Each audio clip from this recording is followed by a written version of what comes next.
Purchasing a solar kit. A solar kit comprises primarily of solar panels, an inverter, a charge controller, and a battery. The packaging of the kits differ from supplier to supplier, and you will find some inverters have charge controllers built in. Solar kits are for average homes with commonly used appliances.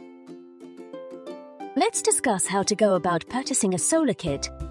Firstly, you need a reasonable estimate of your power consumption.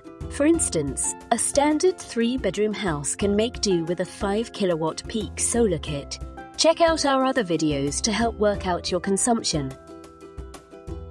If you suspect that your roof might pose challenges for panel installation due to limited space or unfavorable orientation, you might require a tailor-made quotation instead. Furthermore, it's advisable to assess the fitness of your roof for panel installation, since solar panels are meant to stay for 20 years on your roof. Keep in mind that additional materials will be required to complete the installation. Your electrician will provide a quote for mounting the solar panels: cabling, fuses, switches, combiner boxes, circuit breakers, trunking, and other small consumables.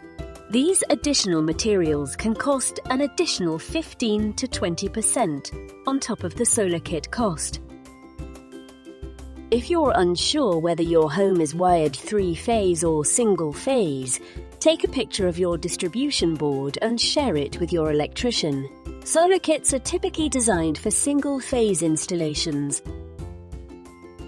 Solar kits come with standard-sized batteries, meaning a 5 kilowatt peak system will likely be paired with a 5 kilowatt-hour battery, but could also be paired with a 10 kilowatt-hour battery.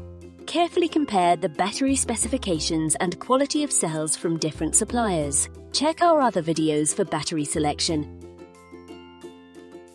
After purchasing the kit, the next crucial step is to find a qualified electrician to install your system. The electrician should specifically be trained and experienced in the hardware he will be installing.